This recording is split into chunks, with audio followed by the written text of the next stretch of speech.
This channel does not promote any violent, harmful, or illegal activities. All content provided by this channel is meant for an educational purpose only.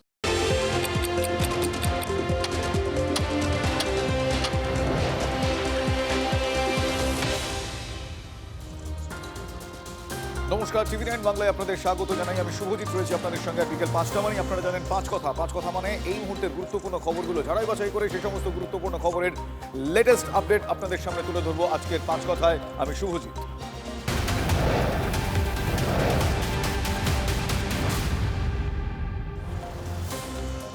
প্রথমে একটা অত্যন্ত গুরুত্বপূর্ণ update আপনাদের দেবো। এই সময় দাঁড়িয়ে অর্থাৎ এসআইআর আবহে সীমান্তে কাঁটাতার বসাতে, জমি জট কাটাতে এবার হাইকোর্টের একটা বড় নির্দেশ, নিঃসন্দেহে বড় নির্দেশ। বিএসএফকে সীমান্তবর্তী যে জমি, সেই জমি হস্তান্তরের জন্য সময়সীমা বেঁধে দিল আদালত। 31শে মার্চের মধ্যে যেসব জমির টাকা কেন্দ্রকে মেটানো হয়েছে সেই জমি হস্তান্তর করতে হবে। রাজ্য কেন নিজস্ব অধিকার বলে জমি অধিগ্রহণ করছে না? প্রশ্ন হাইকোর্টের প্রধান বিচারপতির। টাকা পাওয়ার পরেও কেন জমি অধিগ্রহণ নয়? জাতীয় সুরক্ষার প্রশ্নে আপোষ কেন? এ প্রশ্ন হাইকোর্ট তুলছে। আগামী 2রা এপ্রিল আবারও শুনানি রয়েছে। রাজনৈতিক ব্যক্তিত্বরা এই নির্দেশকে কিভাবে দেখছেন আমরা একটু প্রতিক্রিয়া নেওয়ার চেষ্টা করবো। এই মুহূর্তে আমার সঙ্গে টেলিফোন লাইনে রয়েছেন বিজেপি নেতা জগন্নাথ চট্টোপাধ্যায়। জগন্নাথবাবু, আপনার কাছে আমি জানতে চাইবো যে এসআইআর আবহে এরকম একটা সময় সীমান্তে কাঁটাতার বসাতে, জমিজট কাটাতে হাইকোর্টের এই যে বড় নির্দেশ, আপনার কি প্রতিক্রিয়া, কিভাবে দেখছেন আপনি? হাইকোর্টের প্রধান বিচারপতিকে জানি না বিএসএফ বা রাজ্যের তরফ থেকে বলা হয়েছে কিনা যে পশ্চিমবঙ্গে তো কোনো জমি অধিগ্রহণ আইনটাই নেই। কেন্দ্রের যে আইনটা আছে, যে মডেল আইন তৈরি করে দিয়েছিল গ্রাম উন্নয়ন দপ্তর, সেই দপ্তরের তৈরি করে দেওয়া আইনটা তো পশ্চিমবঙ্গ সরকার এখনো পর্যন্ত গ্রহণ করে পশ্চিমবঙ্গে কোনো জমি অধিগ্রহণ নীতি তৈরি করেনি। এখানে সরাসরি জমি দাতাদের থেকে জমি কিনে নেওয়ার জন্য জেলা শাসকের নেতৃত্বে একটা কমিটি করে দেওয়া হয়। জেলা শাসকের কি কাজ চাষিদের কাছ থেকে বা সাধারণ জমিদাতাদের বাড়ি বাড়ি গিয়ে জমি কেনা? সরকারের কাজ জমি অধিগ্রহণ করা। যতক্ষণ পর্যন্ত নয় জমি অধিগ্রহণ নীতি তৈরি হচ্ছে রাজ্যে, এ রাজ্যে এক ছটাক শিল্পও আসবে না এবং এ রাজ্যে এ ধরনের কোনো কিছু হবে না। এবং সেই কারণেই বিএসএফ এর জমি কেন, এখানে একটা মুড়ি মিল চিরমিল করার জমি পেতেও শিল্পপতিদের নাভিশ্বাস উঠছে। আর এই ব্যবস্থা সম্পূর্ণ বদল হবে যতক্ষণ পর্যন্ত না এই সরকারটাকে বদলানো যায়। 3 মাসের অপেক্ষা, 26-এর নির্বাচনে তৃণমূল কংগ্রেসের বিসর্জন হলেই এই ব্যবস্থার বদল হবে এবং যে 500 কিলোমিটার বিএসএফ জমি এখনো পাচ্ছে না, সেখানে জমিও হবে, ফেন্সিংও দেওয়া হবে এবং অনুপ্রবেশকারীদের আটকানো হবে। ধন্যবাদ জগন্নাথবাবু আপনার প্রতিক্রিয়ার জন্য। আমি আরো একবার দর্শকদের জানাবো, এসআইআর আবহে সীমান্তে কাঁটাতার বসাতে, জমি জট কাটাতে হাইকোর্টের এবার নিঃসন্দেহে একটা বড় নির্দেশ। বিএসএফকে সীমান্তবর্তী যে জমি, সেই জমি হস্তান্তরের জন্য একটা সময়সীমা আদালত বেঁধে দিল। 31শে মার্চের মধ্যে যেসব জমির টাকা কেন্দ্রকে মেটানো হয়েছে সেই জমি হস্তান্তর করতে হবে। রাজ্য কেন নিজস্ব অধিকার বলে জমি অধিগ্রহণ করছে না? এ প্রশ্ন তুলেছেন হাইকোর্টের প্রধান বিচারপতি। শুধু তাই নয়, টাকা পাওয়ার পরেও কেন জমি অধিগ্রহণ নয়? জাতীয় সুরক্ষার প্রশ্নে ফলে আপোষ কেন? হাইকোর্ট এই প্রশ্ন তুলেছে। আগামী 2রা এপ্রিল আবারও শুনানি রয়েছেন। রাজনৈতিক ব্যক্তিত্বদের প্রতিক্রিয়া নিচ্ছে এই নির্দেশ, হাইকোর্টের নির্দেশের প্রেক্ষিতে। এই মুহূর্তে আমার সঙ্গে টেলিফোন লাইনে রয়েছেন তৃণমূল কংগ্রেস মুখপাত্র অরূপ চক্রবর্তী। অরূপবাবু, আপনি হাইকোর্টের এই নির্দেশ, আপনার পর্যবেক্ষণ কি, কিভাবে দেখছেন এবং কতটা জাতীয় নিরাপত্তার স্বার্থে এই নির্দেশ এই সময় দাঁড়িয়ে কতটা গুরুত্বপূর্ণ এবং দরকারি বলে আপনার মনে হয়? দেখুন, হাইকোর্টের নির্দেশের সাথে সাথে বিষয়টা আন্তঃরাষ্ট্রীয়। একটা রাষ্ট্রের সাথে আরেকটা রাষ্ট্রের সীমানা নির্ধারণ। সেক্ষেত্রে আন্তঃরাষ্ট্রীয় বিষয়ে আমাদের সাথে কেন্দ্রীয় সরকারের সরাসরি তো কোনো বিরোধ নেই। আন্তঃরাষ্ট্রীয় বিষয়ের ক্ষেত্রে আমাদের নীতিগত পার্থক্য আছে, মৌলিক পার্থক্য আছে, সাম্প্রদায়িকতা নীতির বিরুদ্ধে প্রতিবাদ আছে, বিজেপির অপারেশনের বিরুদ্ধে, দাদাগিরির বিরুদ্ধে প্রতিবাদ আছে। কিন্তু যখন বহিঃশত্রুর থেকে দেশকে রক্ষা করার প্রয়োজন, সেখানে কারোর সাথে কারোর বিরোধ থাকার কথাও নয়। প্রশ্নটা হচ্ছে যে অপদার্থ স্বরাষ্ট্রমন্ত্রী আমলে দেশে একটার পর একটা জঙ্গি হানা হচ্ছে। আজকে বলুন তো, কাশ্মীরে তো সীমান্ত পুরোপুরি প্রোটেক্টেড, তাহলে সেখানে পেহেলগামে কি করে এই ধরনের জঙ্গি হামলা হয়? কি করে এতগুলো মানুষের মৃত্যু হয়ে যায়? কি করে গোটা দেশকে পাকিস্তান মদতপুষ্ট লস্করের জঙ্গিরা তারা এইরকম ভাবে থ্রেট দিতে পারে? তাই শুধুমাত্র সীমানা নির্ধারণ করলেই হবে না, তার সাথে সাথে ভারতকে দৃঢ়তার সাথে জবাব দিতে হবে। আজকে বাংলাদেশে যখন সংখ্যালঘু নির্যাতন হচ্ছে, প্রতিবেশী বৃহৎ রাষ্ট্র হিসেবে ভারতবর্ষের উচিত ছিল বাংলাদেশকে সতর্ক করা, বাংলাদেশকে বাধ্য করা সংখ্যালঘু নির্যাতনের বিরুদ্ধে, হিন্দু নির্যাতনের বিরুদ্ধে ব্যবস্থা গ্রহণ করছে। এই মেরুদণ্ডহীন ভারত সরকার তারা সেই দৃঢ়তা দেখাতে ব্যর্থ। আর ইন্দিরা গান্ধীর সময় যে দৃঢ়তা ভারত দেখাতে পেরেছিল, এমনকি অটল বিহারী বাজপেয়ী বা মনমোহন সিং এর সময় যে দৃঢ়তা ভারত দেখাতে পেরেছিল, আজকে তার ছিটে ফোটাও দেখা যাচ্ছে না। হাইকোর্টের নির্দেশ নিশ্চয়ই সব দিক বিবেচনা করে রাজ্যের মতো তার সিদ্ধান্ত জানাবে। তার সাথে সাথে একটা বাক্য খুব পরিষ্কার, শুধুমাত্র সীমানা দিয়েই হবে না, আসলে সরকারের দৃঢ়চেতা অবস্থানটা সবচেয়ে বেশি প্রয়োজন। নইলেই জঙ্গিহানা ঘটতেই থাকবে। অপদার্থ বিদেশ মন্ত্রক এবং এই প্রতিহিংসা পরায়ণ স্বরাষ্ট্রমন্ত্রী থাকলে একটা দেশের যা যা হওয়া প্রয়োজন সবকটাই গোল্লায় গিয়েছে, উল্টে দেশটা আরো চলা। ধন্যবাদ অরূপবাবু আপনার প্রতিক্রিয়ার জন্য। আপনাদের আরো একবার জানিয়ে রাখবো, এই মুহূর্তের অন্যতম গুরুত্বপূর্ণ বড় আপডেট, এসআইআর আবহে সীমান্তে কাঁটাতার বসাতে জমি জট কাটাতে হাইকোর্টের একটা বড় নির্দেশ। বিএসএফ কে সীমান্তবর্তী জমি হস্তান্তরের জন্য আদালত সময়সীমা বেঁধে দিল 31শে মার্চের মধ্যে। যেসব জমির টাকা কেন্দ্রকে মেটানো হয়েছে সেই জমি হস্তান্তর করতে হবে। রাজ্য কেন নিজস্ব অধিকার বলে জমি অধিগ্রহণ করছে না প্রশ্ন করেছেন হাইকোর্টের প্রধান বিচারপতি।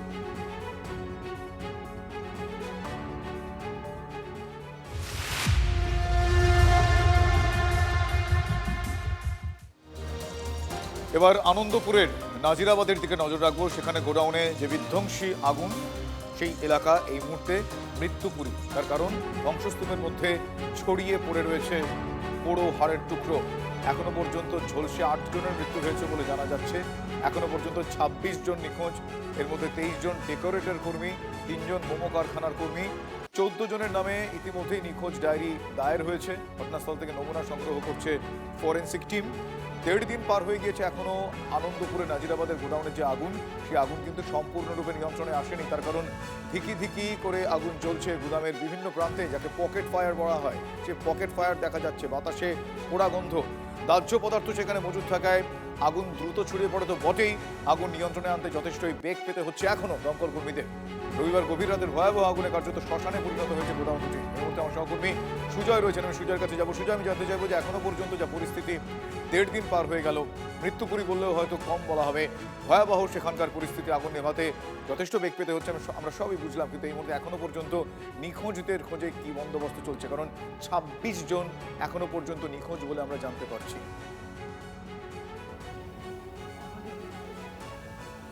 একেবারে দেখো, সেই নিখোঁজদের খোঁজ এখনও চলছে এবং যে জায়গাতে আগুন লেগেছিল, যে মূলত টিনের শেডগুলি ছিল, সেই টিনের শেডগুলি এই মুহূর্তে খুলে দেওয়ার প্রক্রিয়া চলছে।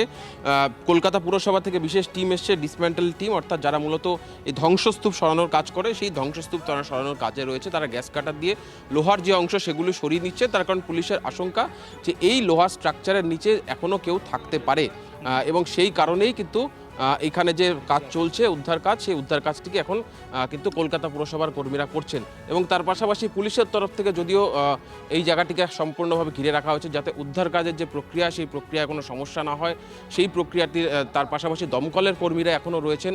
সব দিক থেকে উদ্ধারের কাজ চলছে। এবং আমি অন্য একটা ছবিও তোমাকে দেখানোর চেষ্টা করবো, সহকারী দীপঙ্কর জানাকে বলবো যে এই উদ্ধার কাজ যেমন একদিকে চলছে, তার পাশাপাশি ঘটনাস্থলে কিন্তু আমরা দেখতে পাচ্ছি ফিরহাদ হাকিম এসে পৌঁছেছেন। সেই ছবিটাও সরাসরি দেখাবো। মেয়র ফিরহাদ হাকিম এই মুহূর্তে ঘটনাস্থলে এসে পৌঁছলেন। আজকে এই কিছু সময় আগেই আমরা তার একটি বৈঠক ছিল সংলগ্ন এলাকাতে। এই মুহূর্তে ঘটনাস্থল পরিদর্শন করতে ফিরহাদ হাকিম এসেছেন এবং কলকাতা পুরসভার যেহেতু বিশেষ টিম কাজ করছে, সেই কাজও তিনি পরিদর্শন করতে এসেছেন। প্রথমেই পুলিশের তরফ থেকে দেখো যে মোমোর গোডাউন ছিল, সেই মোমো গোডাউনটি দেখানো হচ্ছে ফিরহাদ হাকিমকে। কি পরিস্থিতি হয়েছিল ফিরহাদ হাকিম সরেজমিনে তিনি দেখছেন এবং পুলিশের সঙ্গে তিনি কথা বললেন। আমরা দেখলাম দমকল কর্মীরা যারা রয়েছেন তাদের সঙ্গে কথা বললেন এবং আর কিছু সময় পরেই এই মোমোর গোডাউনের পরবর্তীতে যেখানে ডেকোরেটার্সের গোডাউন রয়েছে সেখানেও ফিরহাদ হাকিম যাবেন, কারণ সেখানে এই মুহূর্তে কলকাতা পুরসভার যে বিশেষ টিম, ডিসম্যান্টেল টিম, যারা মূলত ধ্বংসাবশেষ যেগুলি রয়েছে সেগুলি সরিয়ে ফেলার কাজ করছে, সেখানে পৌঁছাবেন। ফলে সরেজমিনে তদারকি করতে এবং দ্রুত যাতে এই প্রক্রিয়াটি সম্পন্ন করা যায়, দ্রুত ধ্বংসস্তূপ সরিয়ে নেওয়া যায়, সেই নির্দেশ ইতিমধ্যেই পুরসভার তরফ থেকে দেওয়া হয়েছে। এবার সরেজমিনে পরিস্থিতি খতিয়ে দেখতে খোদ পুরমন্ত্রী আমরা দেখতে পাচ্ছি এখানে এসে পৌঁছলেন। এর পরবর্তীতে যেটা দেখতে পাচ্ছি যে তিনি নিজে চোখে দেখছেন, তাকে ব্রিফ করা হচ্ছে ঘটনাস্থল সম্পর্কে, কি হয়েছিল, কি পরিস্থিতি হয়েছিল, সেই সমগ্র বিষয়টা ব্রিফ করা হচ্ছে পুলিশের তরফ থেকে। নরেন্দ্রপুর থানার পুলিশ তারা রয়েছে, তার পাশাপাশি আমরা দেখতে পাচ্ছি জেলা পুলিশের ডিএসপি তিনি রয়েছেন। আমরা একটু চেষ্টা করব যদি ফিরহাদ হাকিমের সঙ্গে কথা বলা সম্ভব হয় আমরা চেষ্টা করব ফিরহাদ হাকিমের বক্তব্যটা তুলে ধরার। আমরা দেখছি যে তিনি এখানে মূলত মোমোর যে গোডাউন সেখানে আসার পর তিনি বেরিয়ে যাচ্ছেন। পুরমন্ত্রী আসলে নিজের সরেজমিনে পরিস্থিতি খতিয়ে দেখার পর এই মুহূর্তে তিনি আবার ঘটনাস্থল থেকে বেরিয়ে যাচ্ছেন।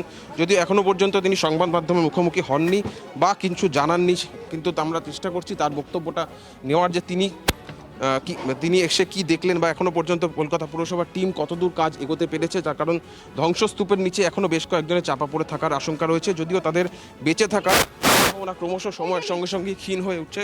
ফলে সেই কাজটাও যাতে দ্রুত সম্পন্ন করা যায় সেই ব্যাপারে তিনি কোনো প্রয়োজন নির্দেশ দিলেন কিনা সেটা দেখানোর চেষ্টা করব। শুভজিৎ, একদমই সেই ছবি আমরা দেখছি। মহানাগরিক ফিরহাদ হাকিম তিনি এই মুহূর্তে আনন্দপুরের যে গোডাউনে আগুন লেগে গিয়েছিল গত রবিবার রাতে, সেই গোডাউনে এই মুহূর্তে তিনি দেখতে গিয়েছেন। সেখানে সরেজমিনে পরিস্থিতি তিনি খতিয়ে দেখলেন। আগুন এখনো জ্বলছে, আগুন সম্পূর্ণরূপে নিয়ন্ত্রণে আনা যায়নি, দিকে দিকে আগুন জ্বলছে। পকেট ফায়ার দেখতে পাওয়া যাচ্ছে বিভিন্ন জায়গায়। এখনো পর্যন্ত 8 জনের মৃত্যুর খবর পাওয়া যাচ্ছে। এখনো পর্যন্ত 26 জন নিখোঁজ বলে জানা যাচ্ছে। 16 জনের নামে নিখোঁজ ডায়েরি করা হয়েছে। এই মুহূর্তে ঘটনাস্থলে রয়েছেন ফিরহাদ হাকিম। আমরা সেই ছবি আপনাদের সরাসরি দেখাচ্ছি। আমি ডিটেলসটা বলবো। দেখো, কেএমসির টিম রয়েছে, দমকল রয়েছে, আমাদের পুলিশের ডিজাস্টার ম্যানেজমেন্ট রয়েছে, পুলিশ রয়েছে, সবাই রয়েছে।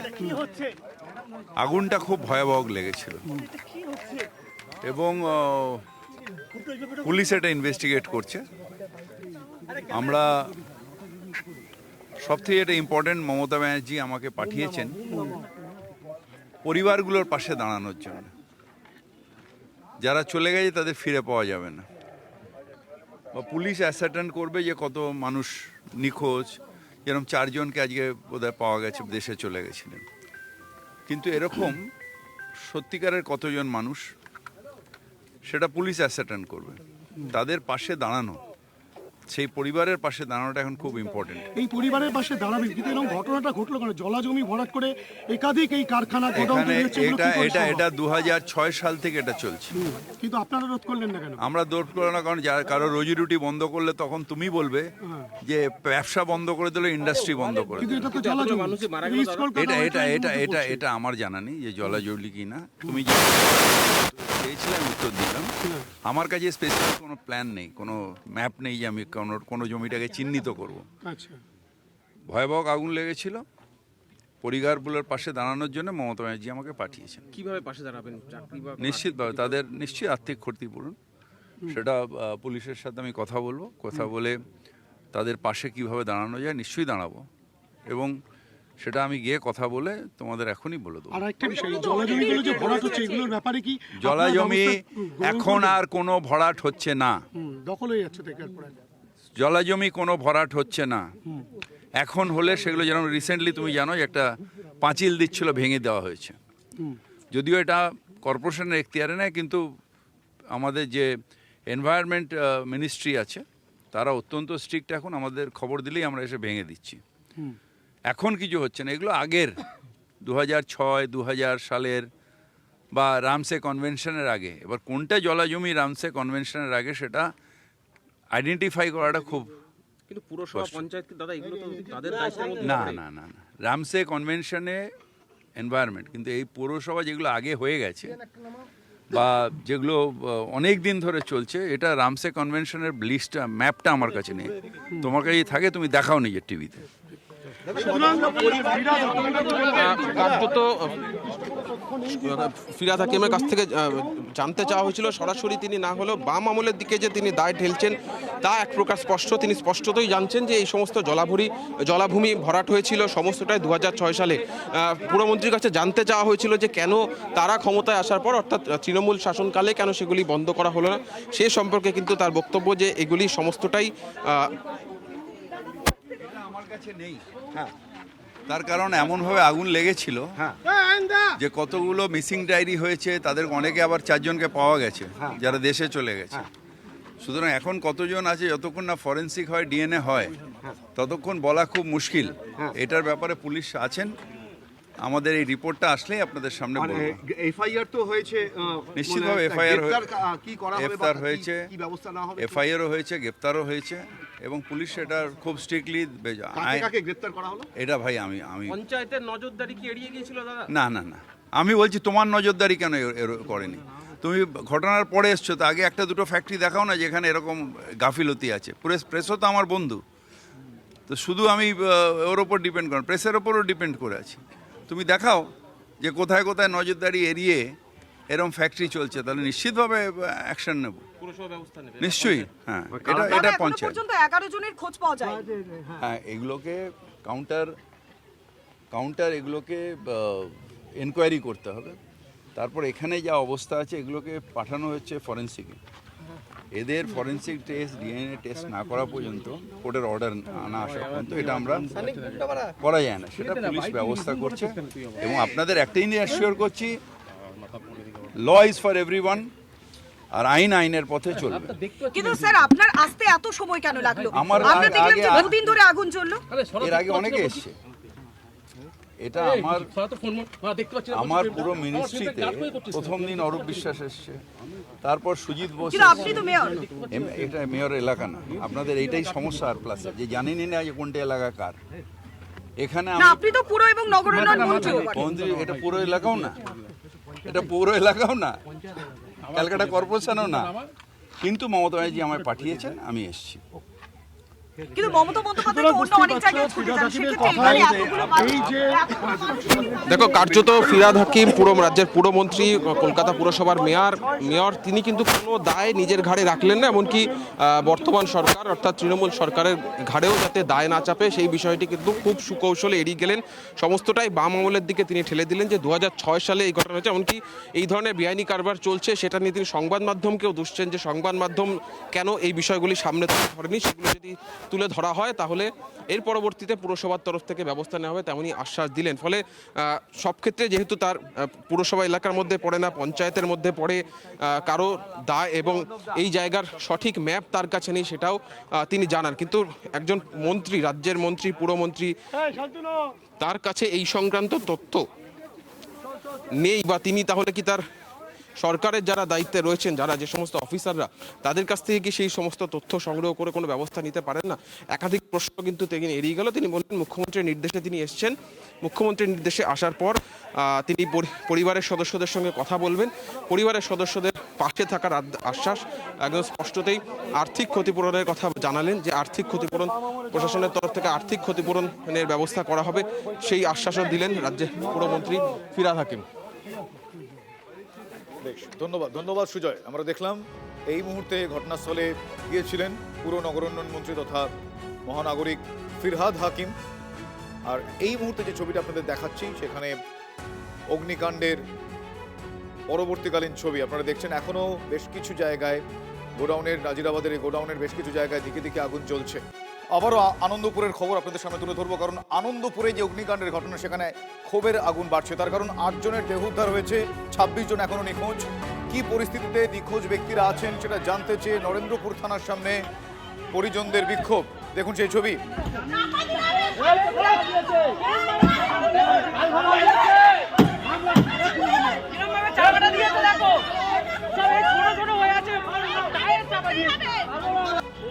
আমরা সেই মতো করে ডক্টরের কাছে পরপর আমরা সবাই করিয়ে দেবো, সেইটা আমাদের ডক্টর যে টাইম দেবে সেটা আমরা জিনিসন করে দেবো। মানে ডক্টরের ইচ্ছাই হবে, তাই তো? ডক্টরের যখন ইচ্ছা, ডক্টর বলে আমার ইচ্ছা না, বলে তো ডক্টর টাইম দিয়ে। আপনারা শুনলেন, যথেষ্টই ক্ষোভের সঞ্চার কিন্তু সেখানে হয়েছে। আমার সহকর্মী সুশোভন এই মুহূর্তে আমার সঙ্গে টেলিফোন লাইন রয়েছে। সুশোভন, 26 জন নিখোঁজ, পরিজনদের উদ্বেগ বাড়ছে এবং সেটা ক্ষোভের আকার ধারণ করেছে। আমরা দেখতে পাচ্ছি সেই ছবি। কি বলছেন তারা এবং তাদেরকে কতটাই বা আশ্বস্ত করা হলো যে যথাযথ সময় ঠিকমতো তারা অন্ততপক্ষে খবরটুকু পাবেন, কিরকম আছেন তাদের পরিজন? তবে জনাকুড়ি ব্যক্তি নরেন্দ্রপুর থানার সামনে তারা একসঙ্গে হন। তাদের একটাই প্রশ্ন যে তাদের বাড়ির যে নিকটতম আত্মীয় বা নিকটতম যে পরিজন সে কোথায় গেল এবং বর্তমানে তার অবস্থান কি, এবং যে দেহগুলোর কথা বলা হচ্ছে তাতে তাদের কোন রকম সন্ধান পাওয়া যায় কিনা, এই একাধিক প্রশ্ন নিয়ে নরেন্দ্রপুর থানার সামনে আসে। কর্তব্যরত পুলিশ অফিসার যখন আসে তাদের সঙ্গে স্বভাবতই কথা কাটাকাটি হয়। পরবর্তীকালে পুলিশ তাদের বোঝাতে সক্ষম হয় যে এটা আদতে একটি প্রক্রিয়া এবং তার মধ্যে চলছে, এক্ষুনি কোনো কিছু সরকারিভাবে বলা সম্ভব নয়। এই জন্যই তাদের একটি খেয়া দেব যে পঞ্চায়েত 2 তাদের সেখানে বর্তমানে নিয়ে যাওয়া হয়েছে এবং সেখানে গিয়ে যে তাদের কি কাজ হচ্ছে বা তাদের প্রয়োজনীয় নথি বা যে যে ডকুমেন্টসগুলো পুলিশের প্রয়োজন সেগুলো কিন্তু পঞ্চায়েতে ইতিমধ্যে নেওয়া হবে বলে পুলিশ আশ্বস্ত বোধ করেছে এবং পুলিশের সঙ্গেই এখন বর্তমানে তারা রয়েছেন। যদিও এই ক্ষোভের যে আগুন জ্বলেছিল তাতে কোনোভাবে পুলিশ জল দিতে পারলো কিনা সেটা কিছুক্ষণ বাদেই বোঝা যাবে। ধন্যবাদ সুশোভন। ডক্টরের কাছে কোথায় আছে আপনারা?